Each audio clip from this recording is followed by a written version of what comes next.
Thank you, Christine. Those are powerful words. I want to invite up the next 4 speakers here. If you'll come forward.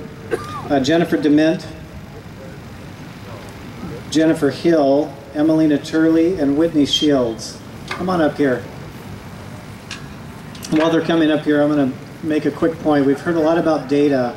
Here's how I look at it with my particular school, because I am a charter operator. Heritage Academy is the school that I operate.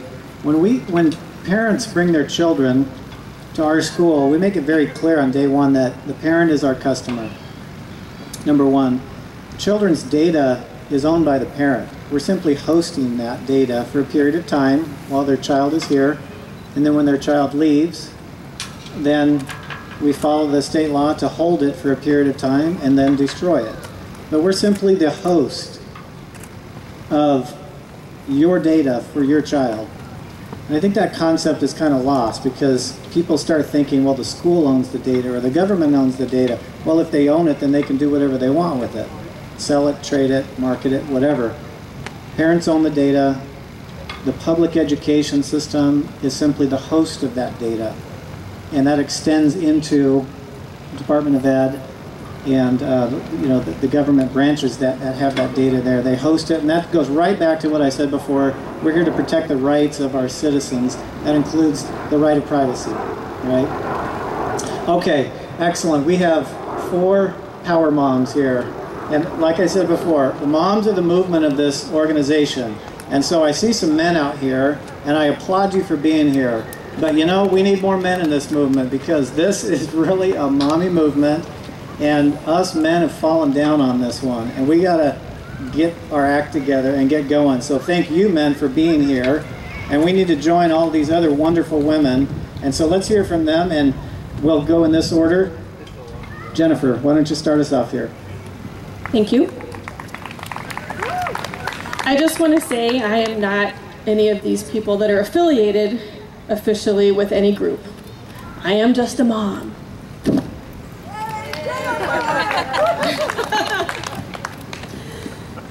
My testimony about Common Core is that I began researching it about 3 years ago to disprove all of the crazy things I was hearing about it. Although I was concerned, I just didn't believe that it could be that bad. I had talked to my daughter's school and was reassured there was nothing to worry about.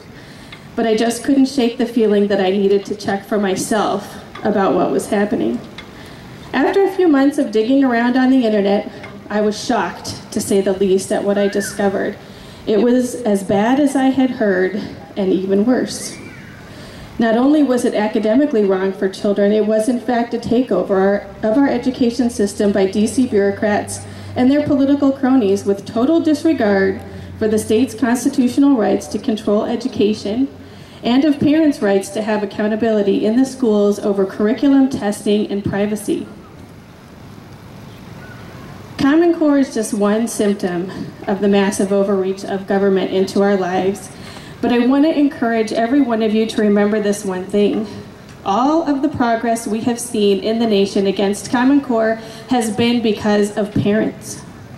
Leaders all over our country were the people who sold us out to the federal government to make themselves look like they were doing something about education. Very few who had the power to refuse actually did so. The reason we have a governor in Arizona right now and a superintendent of public instruction who are saying that we need to replace Common Core is because of the power of the parents who have come forward and pushed this issue into the spotlight.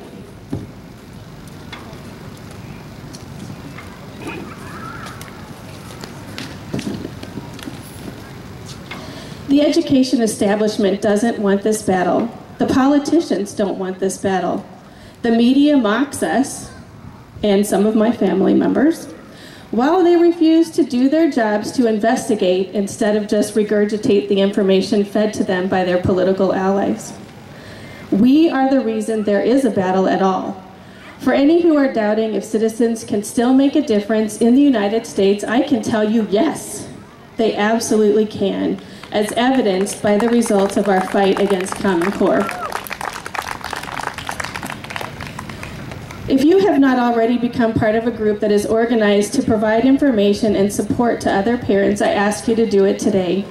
We have several in Arizona that are filled with other parents, just like myself, who have lots of questions and concern and who are worried about standing up to authority. The number one thing you must remember when it comes to your children is that you are the number one authority over your children. God gave your children to you to be responsible for, and He makes it very clear that we are not to surrender that divine task to anyone. It is essential that we continue to connect with each other to support and inform each other in this fight against Common Core and the forces that brought it upon us. Please go to ArizonasAgainstCommonCore.com and the Facebook pages Stop Common Core in Arizona, Patriots Against Common Core, and Opt Out of State Standardized Tests Arizona. Thank you.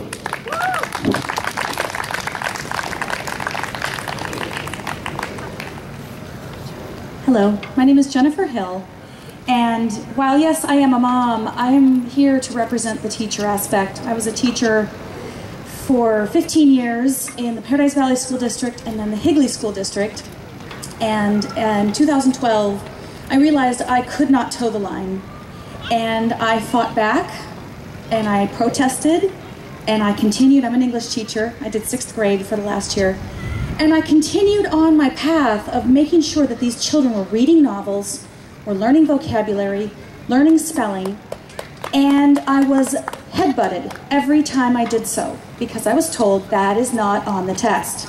Do not teach that. I went ahead and taught it. And I got in trouble quite frequently, and they did push me out the door, but in the end I said, good, I need to be done because I can't do this. I do want to say though that I get a lot of guff because I'm a teacher and I'm on these sites and they say, get off, you're a teacher, you love this thing. No, we really don't, but we just don't feel like we can say anything. But I don't have a contract, so I can go ahead and say things. Parents, please, go to your teachers. Please go to the PTA meetings. Go to the school board meetings. Get out there. Be heard. Don't feel like you can't say anything because your child will be persecuted. They will. I'll tell you now, they will. Mine were. I would go in and speak to my children's teachers or speak to the principal, and then lo and behold, the very next week, my son would come home and say, I think the teacher hates me. I would say, well, I'm sorry, son, but we have to continue this cause. We have to fight. And you have to stay strong. And then I would talk to them again, and then my children would come home. You know, people are saying things to me, or my teacher, you know, it happens. It happens. And you can't avoid it. But that doesn't mean that we shut up. That doesn't mean that we stay quiet. That doesn't mean that we lay down and let them do whatever they want to do. We have to get loud. That's all I have to say.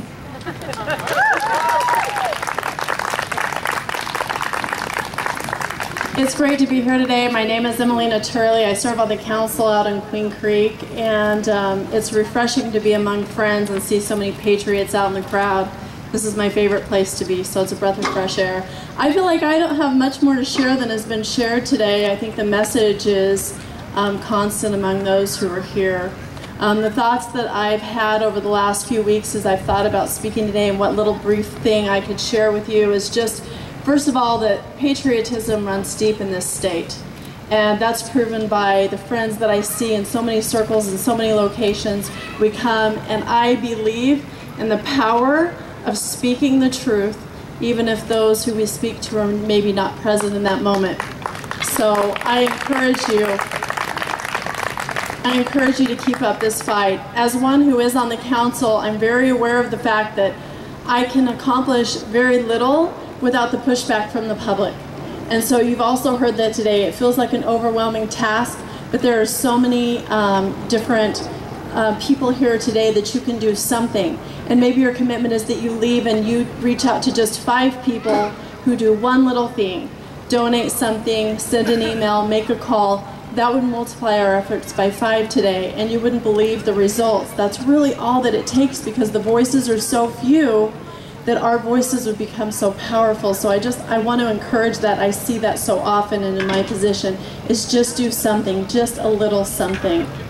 Finally, I've heard this all day today, I think on those founding documents that make this country so great, and I think about the preamble, and I think about the a portion of that purpose of the Constitution is to secure the blessings of liberty to ourselves and to our posterity. And then at the heart of that Constitution are those God-given rights that we've discussed today, that are inherently ours, that only God can give us, that no one can take away. Speech and press and religion, and is not the education not so inherent in those rights as parents. And I love that those who are advocating today for the fact that we are parents and those are our rights, and don't be confused by other people's statements of what we do and what we cannot do. Finally, my final word is that as I listen to the diverse group that we have here today, we are not alone. And it just seems like sometimes we're more quiet because we're busy. And so reach out and do something. I was in the presence of one of the superintendents in our districts here in Arizona, and I'm aware of his political affiliations, and in many things we don't agree, but he's an admirable man. He loves the children in the district. He works hard. And as I listened to him, truly disheartened over his hands being tied and his teachers' hands being tied and their inability to do what they want to do. And I sincerely saw him in a slumped state of discouragement saying, I think we're missing the point. And how can we help the children and do what we're here to do when our hands are tied? So I just want to encourage each of you to do something. Thank you for being here today. Thank you to my fellow patriots. I could call out 20 names today. And let's keep pressing forward because there's always hope.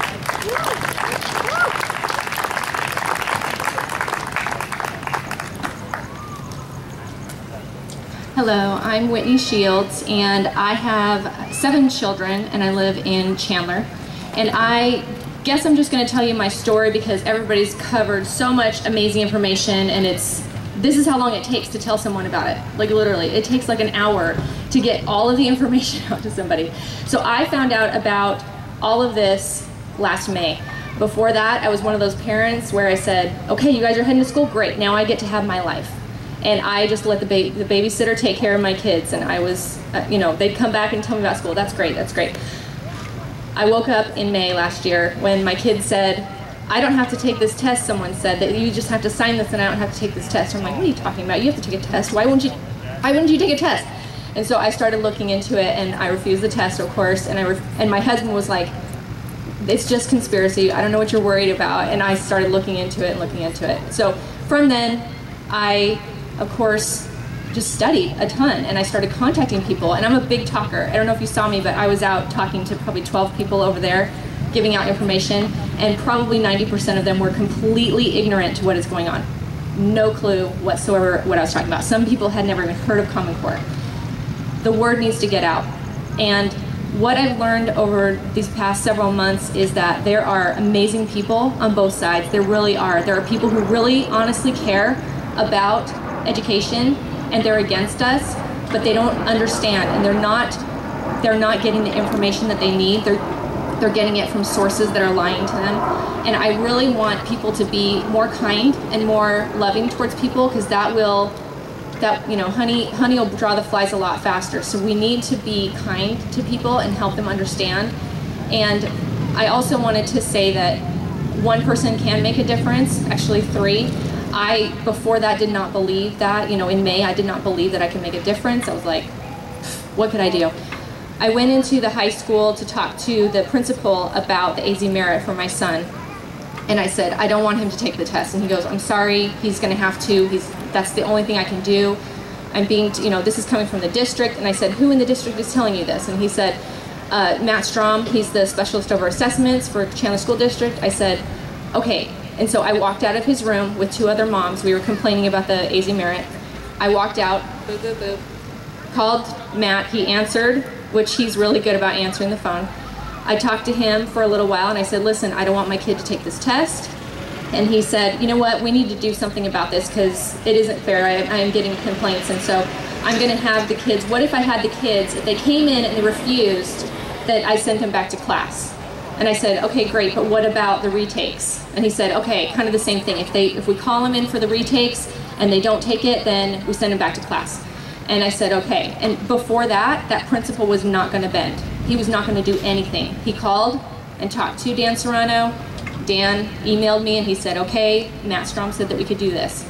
And Dan, the principal really was saying what she was saying. His hands were tied. He didn't want to make the effort to advocate for my kid.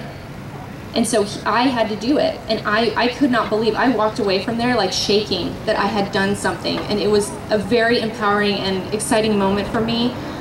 So since then, I've been talking to people like crazy and letting them know about what's happening. People just don't know. Parents they were like me in April, sending their kids off to babysitting so they can get what they need to do during the day. I don't do that anymore. I'm very grateful for the people that I've just been able to meet and for everyone who's working so hard. I appreciate everyone for all that they're doing, and that's it.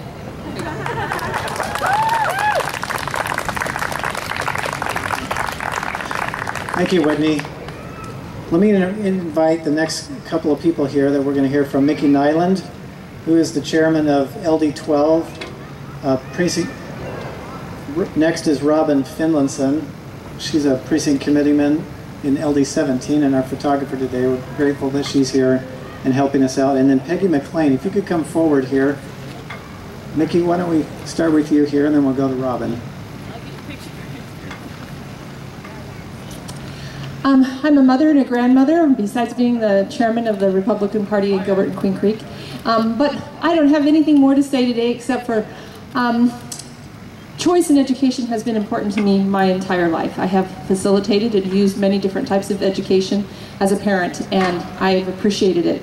And because of that, on April 1st of this year, which was a vote that happened in our Arizona Senate, I went to the Executive Guidance Council of Maricopa County and I introduced a resolution that was passed, and I'd like to read you that resolution.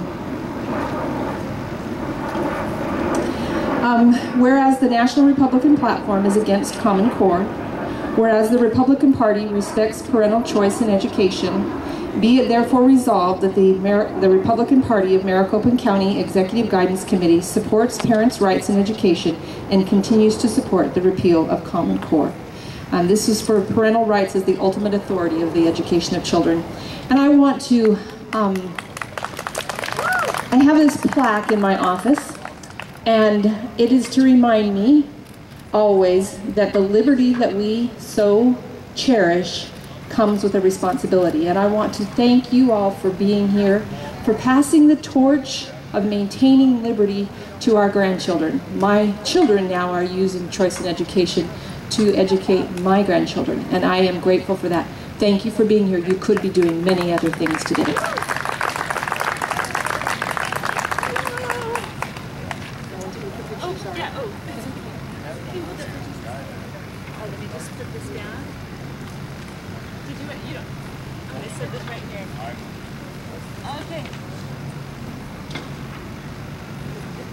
Don't move. Okay, I don't think it's going to move. Okay, thank you. Try to read quickly. Knowing someone on the board of the Chandler Unified School District, Annette Alexander, maybe some of you know her. I live in Chandler. I called Annette a few days ago to talk to her about Common Core. And I asked if she gets a lot of parents calling to complain about Common Core or anything else. And her answer really surprised me. She said no, and that she wished parents would call more. She wished that parents would take more interest in their kids' learning. She did not tell me that Common Core was going away, but I want to share with you the things that she said that gave me hope. Doing these few things should help us get back more local and parental control over the education of our own children, because it will show that we really want it. And even if it takes a while for us to get it, these things might help us deal with the current situation better. Annette said the school board relies on parents to help them notice things that are incorrect or offensive in children's books. We parents need to look through them. If we do find a bit objectionable material or have other school-related beefs, she said too, and I love this, call before you want to beat somebody up. She recommends simultaneously contacting 4 people with an issue: the teacher, the principal, the superintendent, and a school board member. And they can get some things changed. And she shared the example of parents in one of the Chandler high schools who were extremely concerned by the many hours of homework their teenagers were given every night. And it was so much that they had to drop out of all sports, activities, and music lessons. Finally, parents went to the school board, who talked to the principal, kind of as Whitney was mentioning. Those teens now have a reasonable amount of homework.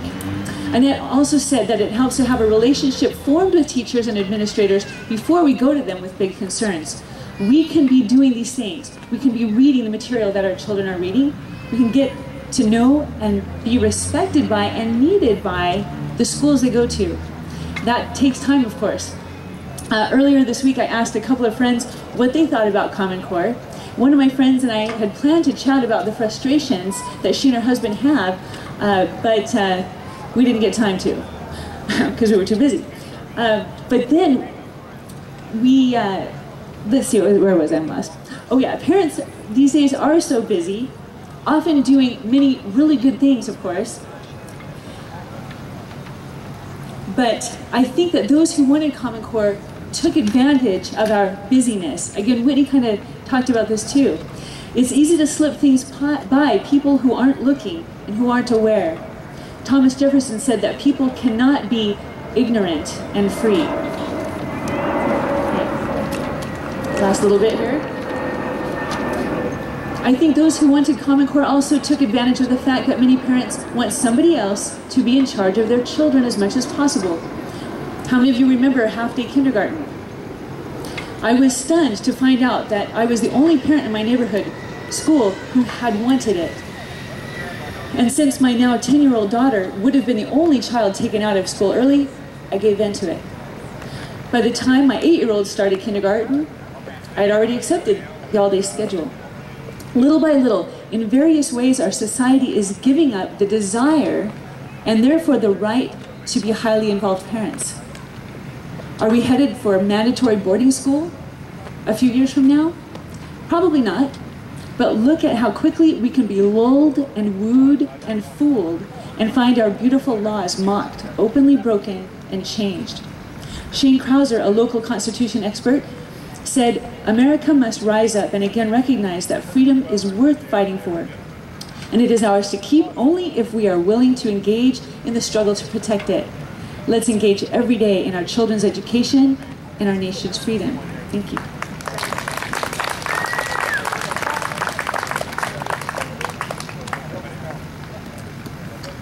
Hi, I'm Peggy McLean, and I'm from Tempe. So I'm just going to tell you just 2 quick stories. We did have a little mini rally the other day at the Tempe Union High School district office against the override, which will be more data mining. And some of you were there, thank you. We got kicked off public property. Okay, so let's go back. My kids, I don't really have kids in the game now. My kids were born in 84, 87, and 90. I could tell between my oldest 2 that something was changing and I didn't know what it was. I couldn't put my finger on it. But my middle son, around the time he was in 5th grade, so it would have been 97, 98, he was a little rambunctious in class, and no, I didn't put him on Ritalin, and he talked a lot and whatever. One of the things that he liked to do was doodle, and a lot of times when the teacher was talking, he would doodle. And I got called to the principal's one day with him and the teacher, and they had the papers there that he had been doodling. Okay, I forgot about that, but a couple months ago we were on the phone, and he knows something's wrong with this generation coming up. Even though he's just 28, he knows something's wrong, and he can't put his finger on it. And I started talking to him about Common Core. He doesn't really know what it is because he doesn't have kids, but I was talking about the data mining, and he said to me, Mom, remember that time you were called into the principal's in 5th grade, and they had all those papers I had doodled? Before you got there, the fax machine was going. They were coming off the fax from the district office. So evidently the teacher or the principal had sent them to the district, they took them for whatever reason, and now they were faxed back. So right then they were already sort of data mining him. His words were, these were his words, "Damn them. That's when I quit liking to draw. I used to love to draw, and I quit because of them."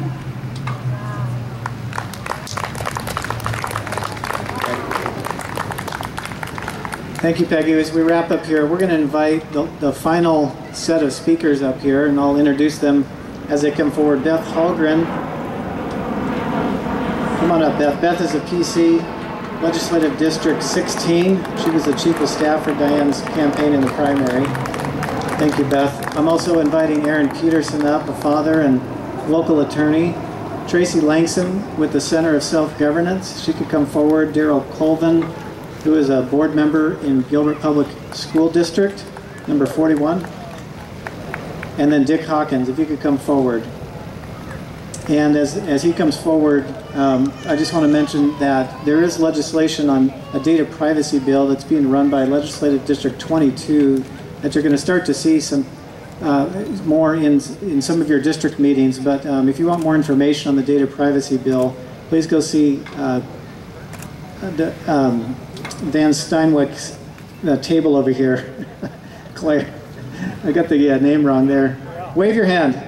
There we go. See right over here. He's got more information on that. Steinwijk.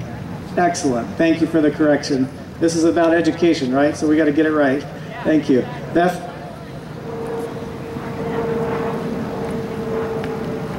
Hi.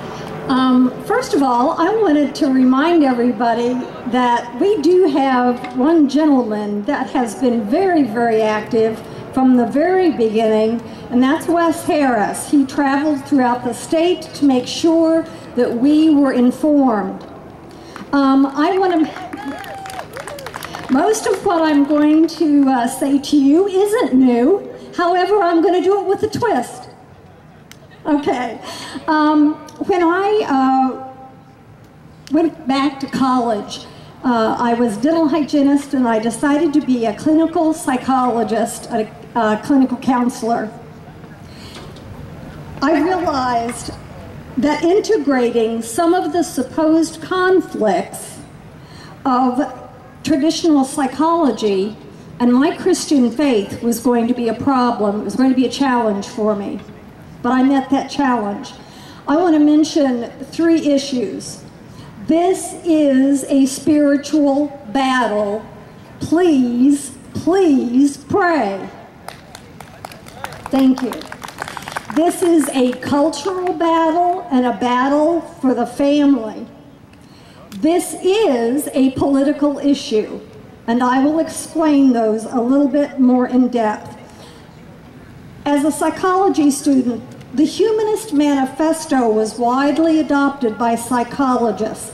And you might ask, why does this have anything to do with education?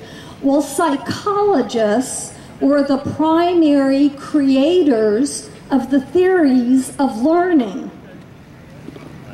Because many of the same people that created this manifesto were the people that created the theories. They're still being taught to teachers, and they're still being used. Philosophers, professors, teacher educators, and businessmen like B.F. Skinner and John Dewey, that may be a name you recognize, they created this Humanist Manifesto, and they also developed theories of learning. The first manifesto was written in 1933, and in their own words, a religious movement to transcend and replace previous religions based on allegations of supernatural revelation. Humanism starts with the belief that there is no God, that evolution is the cornerstone, and that ethics are situational. They encourage and support euthanasia, abortion, population control, and even the establishment of a one-world government. The rewriting of the manifesto in 1973 included a prescription in which technology was at the forefront. And by the way, Alan Guttmacher, president of Planned Parenthood, was a signer of the 1973 Humanist Manifesto. They also suggested, it was this group that suggested an international court, which is already implemented today. I'm going to quote B.F. Skinner, quote, "The control of the population as a whole must be delegated to specialists, to police, to owners, teachers, therapists, and so on, with their specialized reinforcers. It is a mistake to suppose that the whole issue is how to free man. The issue is to improve the way he is controlled. Education is what survives when what has been learned has been forgotten." Unquote. That sounds familiar, doesn't it? Very evil. I'm going to quote from the Bible, Proverbs 22:6, "Train up a child in the way he should go, and when he is old, he will not depart from it." Keep children supported and encouraged with like-minded families and organizations like church. They need to hear, see, and experience positive reinforcement, which is an educational term, by the way, of truth, empirical science, learning of liberty, equality, and justice, not as prescribed by the humanism group or any other philosophical group. Recently, someone in a prayer group said to me that God did not care about government issues, about this or that in the state of politics. I replied, "Are you kidding me?" And I'm just about like that. Can you tell me that God was not interested in rulers of nations throughout world history? We are told in the Bible which kings were evil and led people astray, and which kings were good and guided their people into good, into prosperity, and into justice. America's government is self-government. It was absolutely created through divine providence and intervention. It is a republic if we can keep it, as Benjamin Franklin would say. Blessed is the nation whose God is the Lord. We are the government. And with that note, I ask you to consider becoming a precinct committeeman in your precinct and in your district. It is an additional way that you can be influential, set a good example, and make a difference. And if you don't know what a precinct committeeman is, we have Anthony and Barb right over here. They'll raise their hands. A lot of us know them. If you want to know more about becoming a precinct committeeman, I encourage you to go see them, and I thank you very much for the opportunity to join you today.